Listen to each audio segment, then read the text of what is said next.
Hello everyone, welcome back to colour of threads. तो previous video में हमने इस मोस्ट ट्रेंडिंग फर्सी सलवार की कटिंग और स्टिचिंग देखी थी। इसके साथ हमने एप्पल कट कुर्ती रेडी की है और आज की इस वीडियो में हम इस एप्पल कट कुर्ती की कटिंग और स्टिचिंग सीखेंगे। इसी के साथ इस नेकलाइन को भी हम रेडी करने वाले हैं और डिटेल में सीखेंगे इस पफ स्लीव को हमने कैसे रेडी किया है। और मीशो से कुछ मैंने फैब्रिक सर्च करे हैं जिनके ऊपर आप इस ड्रेस को रेडी करेंगे तो काफ़ी अच्छी लगेगी। फैब्रिक लिंक मैंने कॉमेंट बॉक्स में पिन कर दी है और सभी डिटेल्स अच्छे से जानने के लिए वीडियो के एंड तक बने रहे। तो आपका ज़्यादा टाइम ना लेते हुए वीडियो शुरू करते हैं। कुर्ती बनाने के लिए मेरे पास 2.5 मीटर का खादी सिल्क का फैब्रिक है जिसे हमने लंबाई वाली साइड से डबल फोल्ड करके रखा हुआ है। अब इसे हम विड्थ वाइज डबल फोल्ड कर लेंगे जैसे हम नॉर्मल कुर्ती को कट करते हैं, बिल्कुल वैसे ही। जितना भी आपका हिप मेजरमेंट है उसका 4th पार्ट करें और 1 से 1.5 इंच एक्स्ट्रा फैब्रिक को फोल्ड कर लें। सबसे पहले हम लेंथ मेजर करेंगे। तो यहाँ पर हम एप्पल कट कुर्ती बना रहे हैं तो इसकी लेंथ हम ज़्यादा नहीं रखेंगे, 35 to 37 इंचज़ की इसकी आइडल लेंथ है। मेरी कुर्ती की रेडी लेंथ है 35 इंचज़ की। 1 इंच हम मार्जिन के लिए ऐड करेंगे। 36 इंचज़ पर हमने मार्क करा है। यहाँ पर एक स्ट्रेट लाइन ड्रॉ कर देंगे।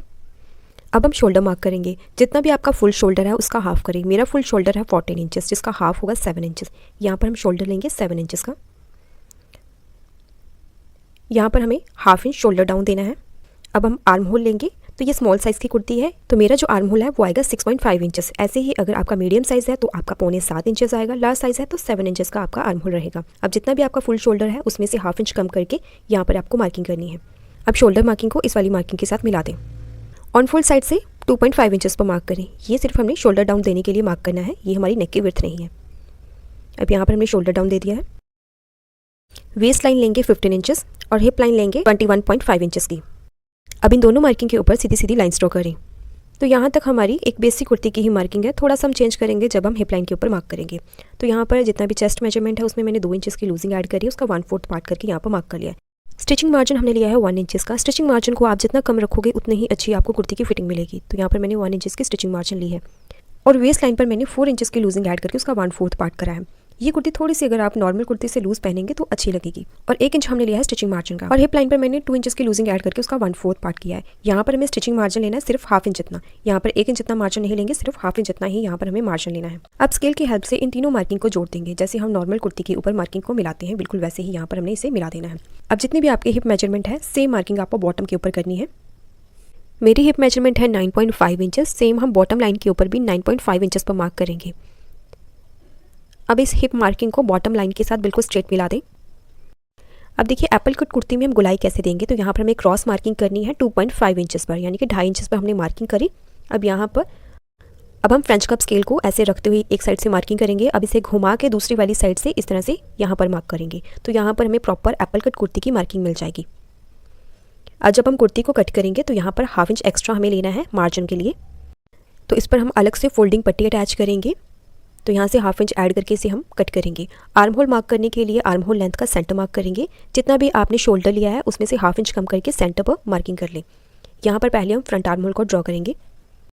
अब फ्रंट आर्म होल से हाफ इंच बाहर की तरफ बैक आर्म होल को ड्रॉ करेंगे। तो सिर्फ हमने हिप लाइन के ऊपर थोड़े से चेंजेस किया है, बाकी की एक बेसिक कुर्ती की मार्किंग रहेगी। तो यहाँ पर हम हाफ इंच इतना लेते हुए बाकी की कुर्ती को कट करेंगे। तो पहले बैक आर्म होल के ऊपर हमने कुर्ती को कट किया है। यहाँ पर सेंटर नॉच लगाएं और हिप लाइन पर भी एक नॉच लगा दें। अब सेंटर पैनल को साइड में कर दें जो कि हमारा बैक पैनल है। अब फ्रंट पैनल को हमने फिर से फोल्ड करके बैक आर्म होल के ऊपर से कट कर दिया है। तो ये हमारी कुर्ती की मार्किंग बिल्कुल कंप्लीट है। अब आप सीखेंगे पफ स्लीव की कटिंग और स्टिचिंग। एक्स्ट्रा फैब्रिक में से मैंने स्लीव के लिए फैब्रिक को कट कर लिया है। मेरी स्लीव की रेडी लेंथ है 14 इंचेस। 1.5 इंचेस हमने लिया है स्टिचिंग मार्जिन के लिए। तो 15.5 इंचेस पर मैंने स्ट्रेट लाइन ड्रॉ कर ली है। तो पहले हमें बेसिक स्लीव की ही मार्किंग करनी है। यहाँ से हमने 3.5 इंचेस लिया है और ऑन फोल्ड साइड से 1.5 इंचेस। यहाँ पर ऐसे कैप के लिए शेप देंगे। अब आपको कैप लूजिंग कितनी लेनी है कि आपकी जो स्लीव है वो आर्म होल के बीच में बिल्कुल परफेक्ट आए। जितनी भी आपने चेस्ट के ऊपर मार्किंग की है उसमें से आपको सीधा 0.75 इंचेस कम कर लेना है। अब आर्म होल मार्किंग पर जितना भी आपका मेजरमेंट आया है उसे घुमाते हुए उतने इंचेस पर मार्क करें और 1 इंचेस का स्टिचिंग मार्जिन ऐड करें। अब पफ स्लीव के लिए जितना भी आपका आर्म राउंड आया है उसका सेंटर मार्क करें। तो यहाँ तक ये हमारी एक बेसिक स्लीव की मार्किंग थी। अब इसके ऊपर हम पफ के लिए मार्किंग करेंगे। पफ हाइट आप 2 इंचेस से लेके 5 इंचेस तक ले सकते हैं। तो यहाँ पर मैंने 4.5 इंचेस पर मार्किंग की है। अब यहाँ से गुलाई देते हुए सेंटर मार्क तक जाएंगे। अब सेंटर मार्किंग से आर्म होल के सेंटर में मिला देंगे इसे इस तरह से। बॉटम पर जो भी आपका मेजरमेंट है उसमें आपको 1 इंच स्टिचिंग का ऐड करते हुए मार्क कर लेना है। अब इस बॉटम मार्किंग को आर्म होल मार्किंग के साथ स्केल रखते हुए मिला देंगे। तो ये हमारी पफ स्लीव की मार्किंग बिल्कुल कंप्लीट है। पहले बाहर वाली मार्किंग के ऊपर इसे कट करेंगे। अब ये जो हमने रेडी लेंथ की मार्किंग की है यहाँ पर हमें एक नॉच लगाना है। यहाँ तक हमारी प्लेट्स होंगी। सेंटर पर भी नॉच लगाएंगे। पहले पफ की मैंने कटिंग जो की थी 4.5 इंचेस पर की थी, पर बाद में इसकी हाइट को मैंने थोड़ा कम कर दिया था। क्यों और कैसे कम किया था वो हम आगे देखेंगे। तो जो हम प्लेट्स बनाएंगे कट से स्टार्ट करेंगे और नीचे की तरफ प्लेट्स को बनाते जाएंगे, सेंटर तक इस तरह से बनाएंगे। फिर दूसरी साइड पर भी हमें नीचे की तरफ ही प्लेट्स को फोल्ड करते जाना है। अब देखिए यहाँ पर मैंने पफ की हाइट थोड़ी कम कर दी, क्योंकि मुझे ऐसा लग रहा था कि मेरे पर इतना ज़्यादा पफ अच्छा नहीं लगेगा। अब मैंने पफ की हाइट ली है 2.5 इंचेस। ऑन फोल्ड साइड से हमने 1.5 इंचेस पर मार्क करा है और यहाँ पर फिर से हमें वैसे ही सेंटर तक गुलाई देनी है और फिर सेंटर से थोड़ा सा नीचे की तरफ जाते हुए इसे मिला देंगे और फिर से हमने सेंटर और रेडी लेंथ पर नॉच लगा दिया है। अब बनाएंगे इस पर प्लेट्स। तो यहाँ कट से हमने स्टार्ट करा है, नीचे की तरफ प्लेट्स का डायरेक्शन रखेंगे। छोटे छोटे प्लेट्स बनेंगे, तकरीबन 4 से 5 ही यहाँ पर आपके प्लेट्स रेडी होंगी। सेंटर तक हमें ये प्लेट्स बनानी है। सेंटर तक प्लेट्स लगने के बाद प्लेट्स का डायरेक्शन दूसरी तरफ आपको मोड़ देना है। फिर से आपको नीचे की तरफ जो हमने कट लगाया वहाँ तक प्लेट्स को रेडी कर लेना है। तो ऐसे ये हमारी पफ स्लीव बनकर तैयार है। बॉटम से इसे हमने डबल फोल्ड करते हुए स्टिच कर लिया। अब इसे फोल्ड करेंगे। अब इस पर जो हमने फिटिंग वाली मार्किंग की है उसे फॉलो करते हुए इसे स्टिच कर देंगे।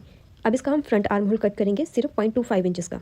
तो ये हमारा फ्रंट आर्म होल भी कट चुका है। ऐसे ही हम दूसरी स्लीव को भी रेडी करेंगे। स्लीव रेडी होने के बाद देखिए अब हम जो नेक लाइन है उसे रेडी करने वाले हैं। नेक लाइन रेडी करने के लिए बुकरम को हमने डबल फोल्ड करके रखा है। नेक विड्थ हमने ली है 3.5 इंचेस की। लेंथ में मार्क करेंगे 7 इंचेस। इस मार्किंग को फॉलो करते हुए इस तरह से बॉक्स बनाएंगे। लेंथ में मार्क करेंगे 4.5 इंचेस पर। यहाँ पर भी लाइन ड्रॉ कर दें। ऑन फोल्ड साइड से हाफ इंचेस पर मार्क करें और यहाँ पर ऐसे वी शेप में इसे मिला दें। सेंटर कट के लिए सिर्फ 1 लाइन पर मार्क करेंगे। लेंथ हमने लेनी है 15 इंचेस की। 15 इंचेस पर मार्क करेंगे। ये जो हमने एक लाइन जितना मार्जिन लिया है इसे भी बिल्कुल स्ट्रेट मिला दें। अब यहाँ पर हमें सिंपल राउंड नेक ड्रॉ करना है। अब यहाँ पर हमें बुकरम की विड्थ लेनी है 0.75 इंच जितनी। पूरे नेकलाइन के साथ साथ इस तरह से मेजरमेंट टेप को घुमाते हुए 0.75 इंचेस पर मार्क कर लें। अब ये जो हमने बाहर वाली मार्किंग की है इस नेकलाइन को पहले फॉलो करते हुए इसे बाहर वाली साइड से कट कर लेंगे। यहाँ पर भी एक लाइन ड्रॉ करें। तो पहले इसे बाहर वाली लाइन पर कट करेंगे, फिर अंदर वाली मार्किंग पर भी इसे कट करें। अब जैसे हम किसी भी बेसिक नेकलाइन को रेडी करते हैं वैसे ही उसे रेडी करेंगे। पहले इसे हमने एक्स्ट्रा फैब्रिक के ऊपर फिक्स कर लिया है। अब इसे फ्रंट पैनल के ऊपर हम सेट करेंगे। इसके लिए फ्रंट पैनल और नेकलाइन दोनों पर आपको सेंटर मार्किंग कर लेनी है। नेकलाइन को सेंटर में फिक्स करने के लिए आप चाहे तो रफली स्टिच लगा के इसे फिक्स कर सकते हैं, या फिर इस तरह से आप सेंटर में रिवर्सिबल टेप को रखें और उसे आयरन कर दें, जिससे हमें स्टिच करना काफ़ी आसान हो जाएगा। बॉटम साइड से भी हमने रिवर्सिबल टेप के साथ इसे फिक्स कर लिया है। अब नेकलाइन के साथ साथ हमें स्टिच करना है, जैसे कोई भी नॉर्मल कुर्ती के ऊपर हम नेकलाइन को रेडी करते हैं। ध्यान रखें बुकरम के ऊपर आपको स्टिच नहीं करना है, बुकरम के साथ साथ ही आपको ये स्टिच करनी है। इसके बाद एक्स्ट्रा कपड़े को हमने कट कर लिया है। सेंटर से बिल्कुल ध्यान से कट लगाएं क्योंकि मार्जिन बहुत ही कम है। बॉटम साइड पर दोनों साइड पर छोटे छोटे नॉचेस लगा देंगे ताकि पलटने में आपको फिनिशिंग मिले। नेकलाइन के साथ भी छोटे छोटे नॉचेस लगा लें। इसके बाद नेक को पलट के सीधा करेंगे, अच्छे से इसे आयरन करेंगे और तुरपाई करके नेक को रेडी करें। इसके बाद डबल फैब्रिक के ऊपर हमने पोटली बटन को अटैच कर लिया है। ये पोटली बटन मैंने थर्माकोल बॉल से रेडी की है और जो हमारी कट की लेंथ है उतनी लेंथ में ही इस थर्माकोल बॉल को मैंने एक्स्ट्रा फैब्रिक के ऊपर फिक्स करा है। इस पट्टी को कट के नीचे वाली साइड पर रखेंगे और बॉटम से स्टिच लगाना स्टार्ट करेंगे। ध्यान रखें यहाँ पर स्टिच लगाने के लिए आपको सिंगल फुट का यूज़ करना है। अब दूसरी साइड पर स्टिच लगाने के लिए पोटली बटन को ऐसे साइड में करते हुए यहाँ पर हमें स्टिच करना है। दूसरी तरफ मार्किंग करने से पहले कट को बराबर करते हुए पहले मार्किंग कर लें। अब यहाँ ऊपर वाली साइड से हम स्टिच करना स्टार्ट करेंगे। पोटली बटन को हम साइड में करते हुए बिल्कुल किनारे किनारे पर स्टिच करेंगे। तो ये देखिए कितनी फिनिशिंग के साथ ये हमारी नेकलाइन बनकर तैयार हुई है। बैक नेक मैंने 4 इंचेस की डेप्थ में कट किया है।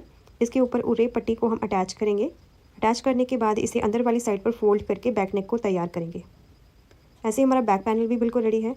अब पहले हम शोल्डर स्टिच करेंगे। इसके लिए फ्रंट पैनल के ऊपर मैंने बैक पैनल को रखा है। पहले हम शोल्डर स्टिच करेंगे। इसके बाद जो हमने फिटिंग के लिए मार्किंग की है, मार्किंग को फॉलो करते इस पर फिटिंग करेंगे। तो फिटिंग लगने के बाद अब हम देखेंगे एप्पल कट घेरे को हम कैसे परफेक्ट तरीके से फोल्ड करते हैं। इसके लिए आपको उरे फैब्रिक पट्टी का यूज़ करना है। तो बहुत सारी उरे पट्टियों को जोड़ते हुए एक मैंने लंबी पट्टी तैयार कर ली है जिसकी विड्थ है 2 इंचेस की। अब इस पट्टी को हम दोनों साइड से हाफ इंच पर फोल्ड करते हुए अच्छे से आयरन करेंगे। यहाँ पर मैं स्टीम आयरन का यूज़ कर रही हूँ, पर आप सिंपल आयरन के साथ भी इसे आसानी से रेडी कर सकते हैं। दोनों साइड से आपको इक्वली फोल्ड करते हुए इस तरह से ये पट्टी को रेडी करना है। पूरी पट्टी की फोल्डिंग होने के बाद इसके ऊपर हम लेस को अटैच करेंगे। लेस को हम फैब्रिक ग्लू की हेल्प से बिल्कुल किनारे पर फिक्स कर लेंगे। तो यहाँ पर हमने फैब्रिक ग्लू का यूज़ किया है। अब ये जो लेस की जो सीधी वाली साइड है वो हम ऊपर की तरफ रखेंगे। बिल्कुल किनारे पर हमने इस लेस को ऐसे फिक्स कर लेना है। लेस को यहाँ पर सेट करने के बाद एक बार इस पर अच्छे से आयरन कर दें। आयरन करने के साथ यहाँ पर आपकी जो लेस है वो अच्छे से फिक्स हो जाएगी और जब इसे हम कुर्ती के साथ अटैच करेंगे तो स्टिचिंग में हमें कोई भी प्रॉब्लम नहीं आएगी और फिनिशिंग भी बहुत ही अच्छी आएगी। इसे अटैच करने के लिए जो हमारी हिप लाइन है, हिप लाइन से 1 इंच ऊपर की तरफ मार्क करेंगे। दोनों तरफ ये आपको मार्किंग कर लेनी है। अब जो हमने मार्किंग की है, इस मार्किंग से ही इस पट्टी को अटैच करना स्टार्ट करेंगे। अब जो हमने एक्स्ट्रा फैब्रिक लिया था 1/2 इंचेस का, आप चाहें तो 1/2 इंचेस पर पूरे घेर पर ऐसे मार्किंग कर सकते हैं। फिर इस मार्किंग को फॉलो करते हुए इस पट्टी को अटैच करें।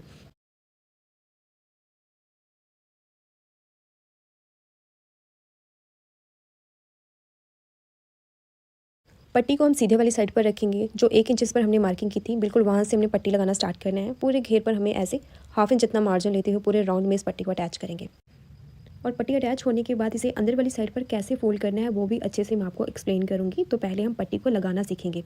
तो जो हमने मार्किंग की थी, मार्किंग से स्टार्ट करेंगे। पट्टी को हमने सीधी वाली साइड पर रखना है और पट्टी के बिल्कुल किनारे पर हमें स्टिच करना है।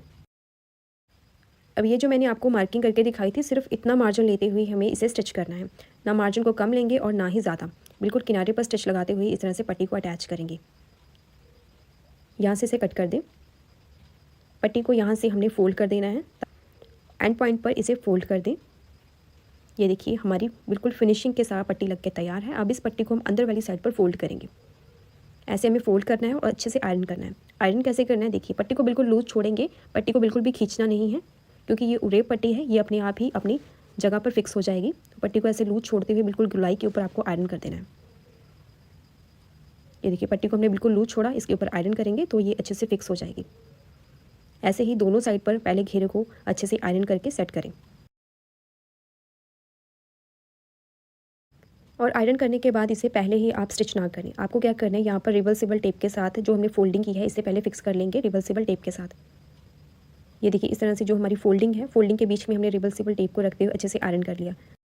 अब जो हमारी फोल्डिंग है वो अच्छे से फिक्स हो चुकी है। अब आप इस पर आसानी से स्टिच कर सकते हैं। आप चाहे बिगनर्स हो, पर जैसे मैंने बताया अगर आप ऐसे ही अपल कट कुर्ती को रेडी करोगे तो आपको एक प्रोफेशनल की तरह कुर्ती की फिनिशिंग मिलेगी। तो फोल्डिंग के बाद अब हम देखेंगे स्लीव कैसे अटैच करनी है। स्लीव को अटैच करने के लिए पहले फ्रंट आर्म होल को चेक करें। जिस भी साइड की स्लीव है उसे आर्म होल के बीच में सेट कर लें। स्लीव की सेंटर मार्किंग को सेंटर लाइन पर सेट करते हुए इसे पिन के साथ सिक्योर कर लें।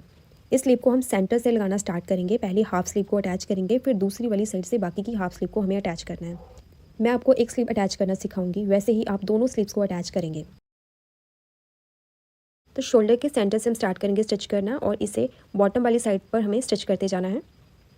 ऐसे हम हाफ स्लीव को अटैच कर लेंगे। और जैसे हमने स्लीव को कट किया था उसमें कोई भी चांसेस नहीं है कि आपकी जो आर्म होल है छोटा या बड़ा हो जाए। जो आर्म होल है बिल्कुल आपका परफेक्टली आएगा। हाफ स्लीव अटैच होने के बाद फिर से हमें शोल्डर से स्टार्ट करना है और नीचे वाली साइड पर इसे स्टिच करते जाना है। ऐसे ही आप दूसरी स्लीव को भी अटैच कर लें।